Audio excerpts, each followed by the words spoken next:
Hello, in the last video we have developed this application that does the incrementation of this value and displays it in the interface.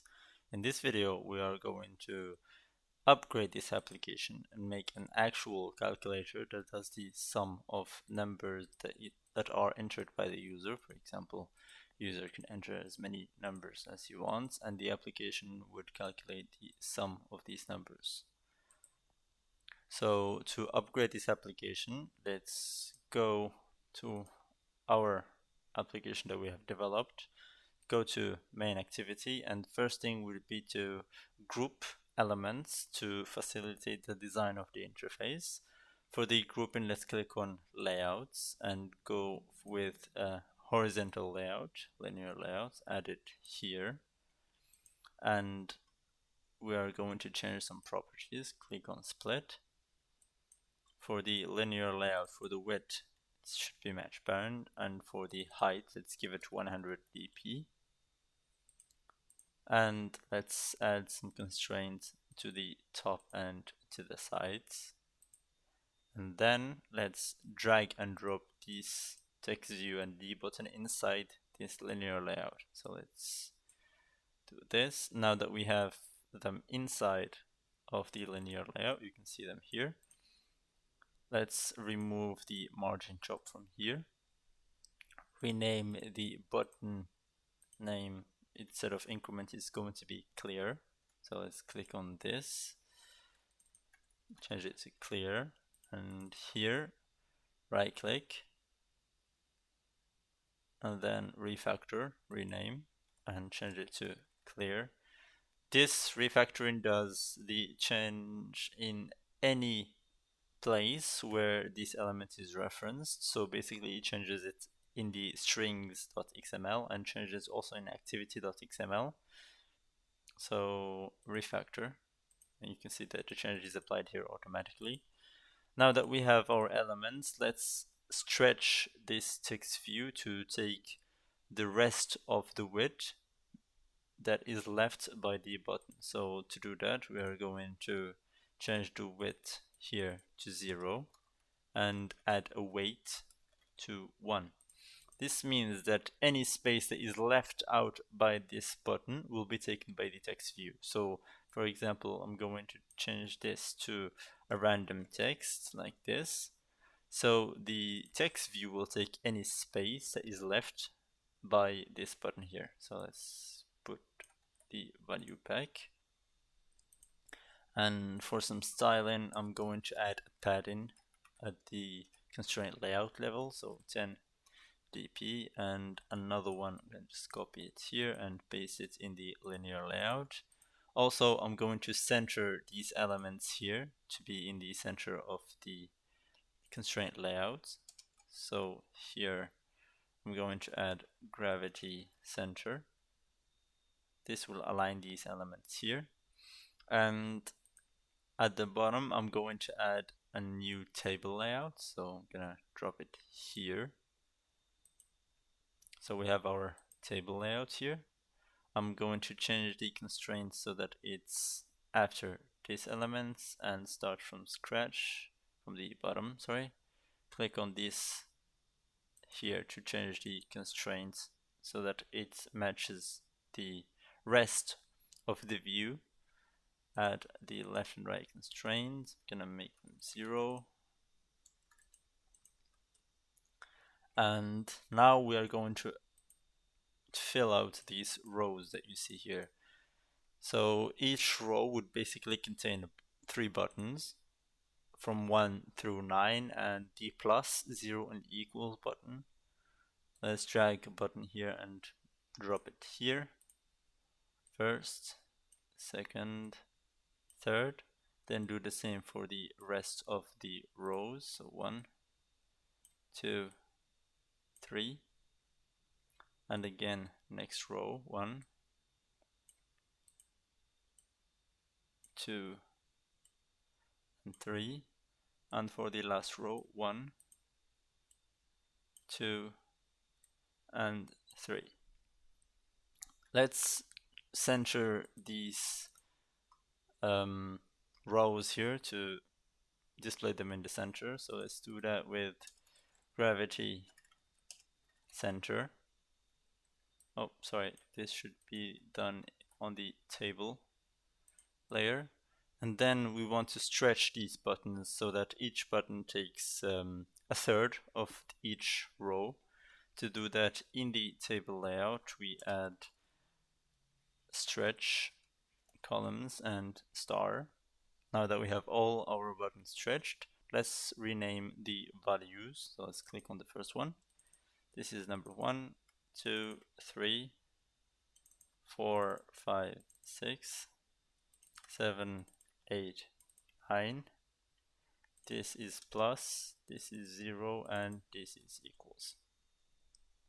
Now that we have our buttons, let's change the design a little bit so that our buttons here, plus, equals, and clear, are different from the numbers buttons. To do that, we are going to our styles, so values, themes, and here, if you remember, this style, we have used it to change the color of the buttons. We are going to create our own style where we are going to customize. And the style that we are going to create will be based on this. And we can add any property that we want in this style, and any item that follows this style will have to get or inherit these properties. So let's create a style. For the name, I'm gonna call it calculator dot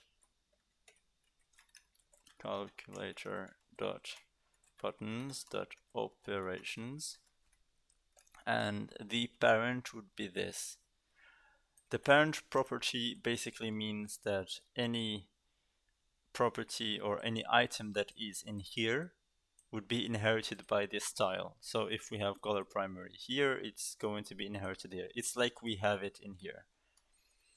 So inside our newly created style, we're going to create an item, and we're going to define our property, Android, and here background tint. This basically means that the button's background color would be what we are going to define here. Let's define color blue light. It's red here because it's not recognized, because it doesn't exist in colors. So let's use it or build it here, light. And now we're going to change this, change the transparency to this, for example. Go back to themes, it's good, and go back to main activity. Now if we want to apply the style, we click on the plus button here, and we add style, and you can see it here. Now our button follows that style. Let's apply this to equals and to clear. Oh, sorry.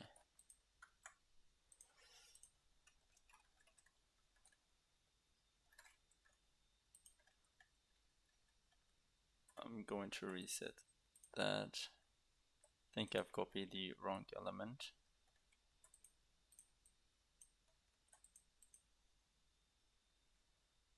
To copy operations here, and same, go to clear and paste it here. Alright, now that we have our buttons here, maybe let's try to change the text color here to black for these buttons. So let's go back to themes, item. There is a property called Android text color, and here we can use the black color for the text, and you can see that it's applied automatically.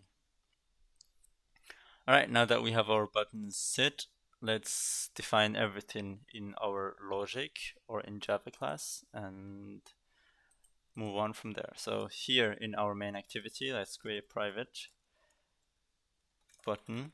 So we'll have basically button clear, button plus, button equals, and we'll also have a list of buttons for the numbers. So here list buttons or button, btn list equals, we'll define it later on. So let's import this list, Alt Enter. Let's go back to our main activity and clear here. Gonna change the ID to btn clear plus to btn plus equals to btn equals, and the 0 button I'm gonna change it to btn 0 or button 0. So let's leave that, because you can see that button 9 has the value 9, 8 has the value 8, 7 has 7, 6 has 6, 5, 4, 3, 2, and I'm gonna add 1 here. Alright, now that we have the IDs clear and set, let's go back to our main activity, and inside our init views we are going to remove this button increment because we don't have it, and in our init views this dot btn plus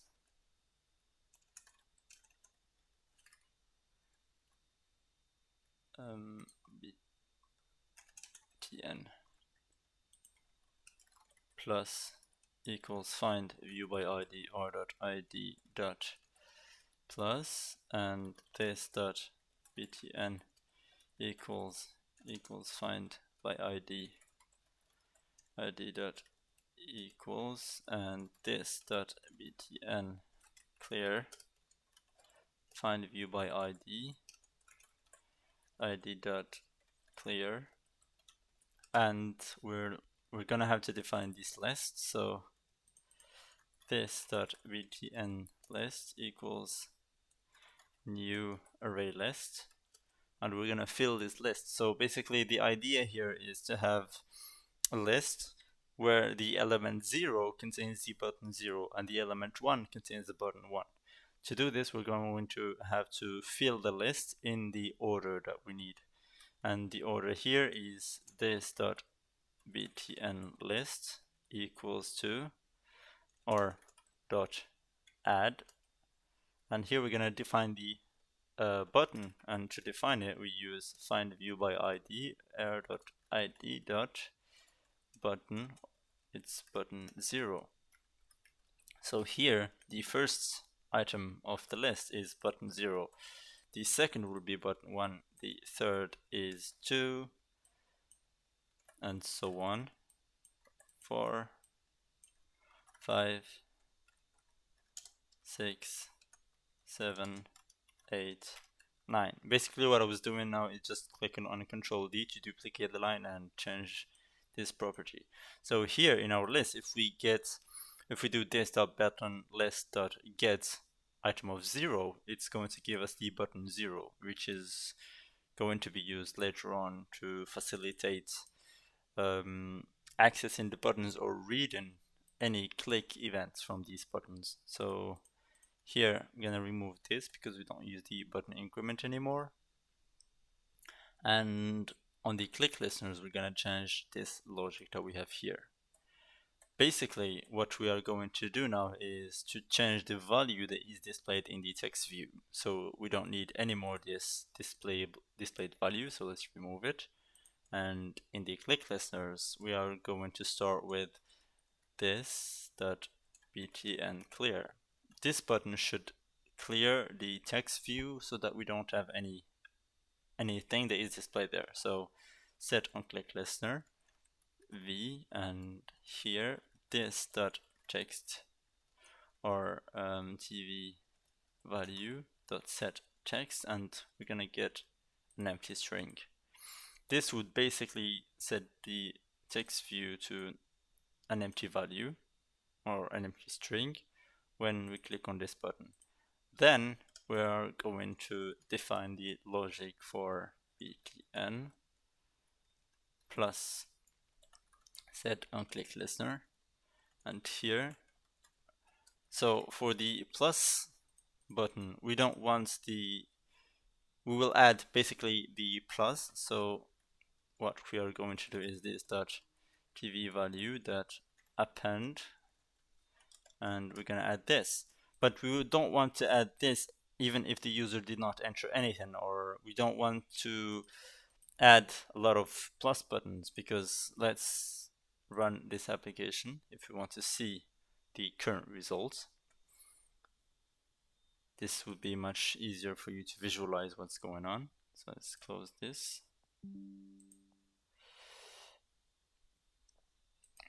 All right, let's open our application. So here, if we click on plus, you can see that it's just adding pluses even though there are no numbers. If we click on clear, it's empty. If we click on plus, it's adding space, plus, and then another space to it each time, and we don't want to do that. To avoid this, we are going to add some filters. So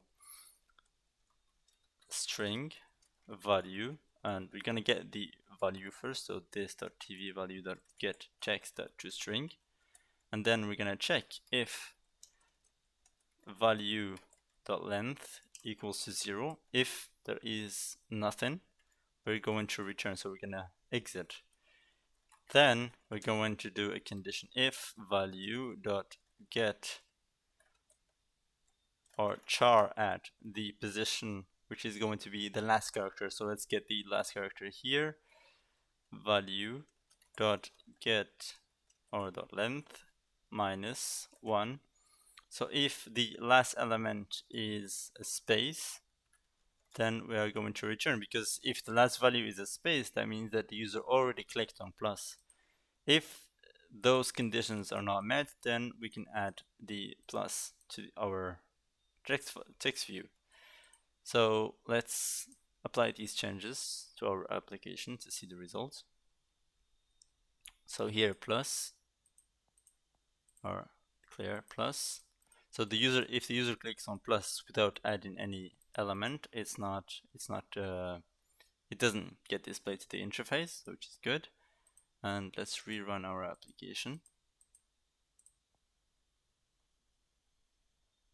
And with a text that already exists, if the user clicks on plus, it gets added, and if the user clicks on another plus, it doesn't get added, which means that this condition is met, so it stops from processing. All right, now let's go back to our main activity, and instead of having the text here, let's empty it, make it an empty string. Back to our main activity.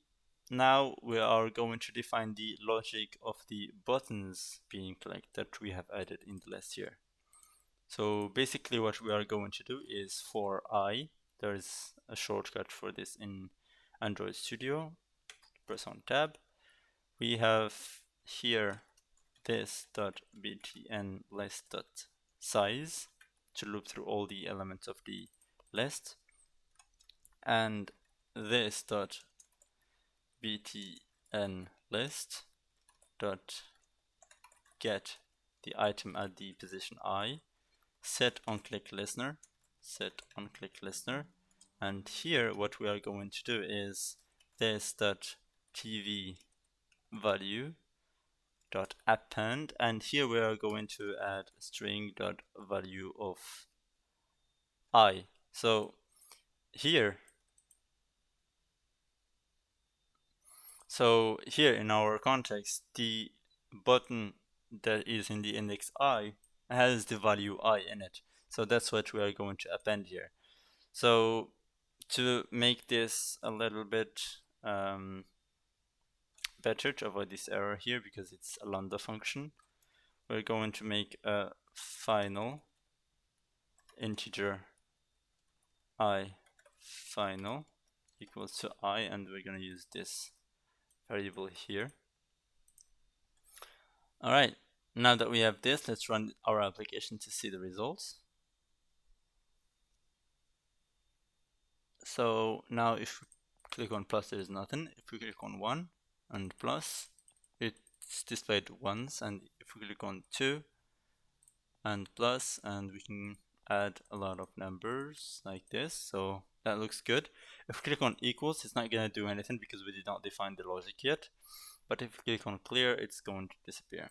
So again, back to our click listeners, and let's add the logic for the equal button. This dot btn equals that set on click listener. So here it's going to be a little bit tricky because we're going to use another class to get or to process the operations so that we get the results. Basically, the processing would be to evaluate the operation and give us the result. So I'm going to create a class called evaluate operations dot, I'm going to call the method evaluate on the string that is displayed to the user. Here it's this.tvValue.getText.toString. And this method should be able to return to us a long value. So a long result equals to this. Let's click on Alt Enter here. Or let's just go ahead and click on this package, new Java class, models.evaluate operations. And here we are going to go back here and import this class.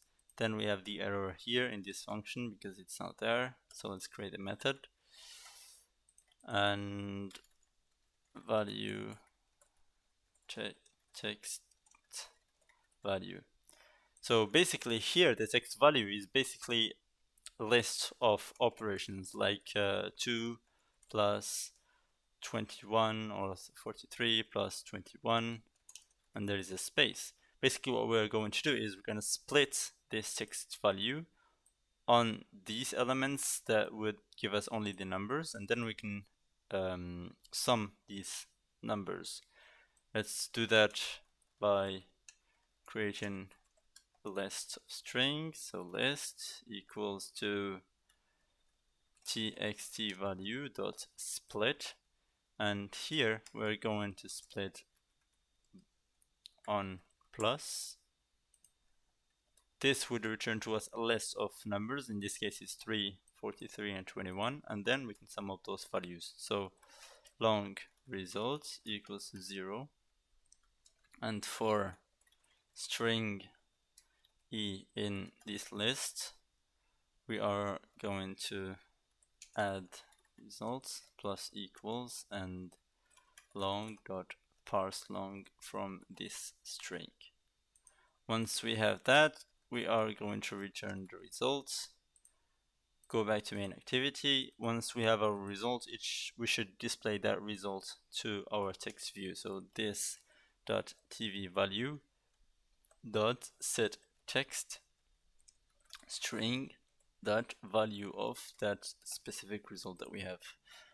Right, let's rerun our application.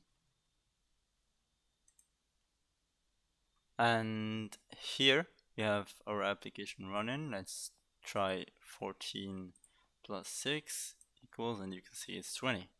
Add 1, 21. Add 2, then add 4, that's 27. Then add 3 plus 3 again, as 33. That's it for this video. If you have any questions, feel free to share them in the comments, and I'll catch you in the next one.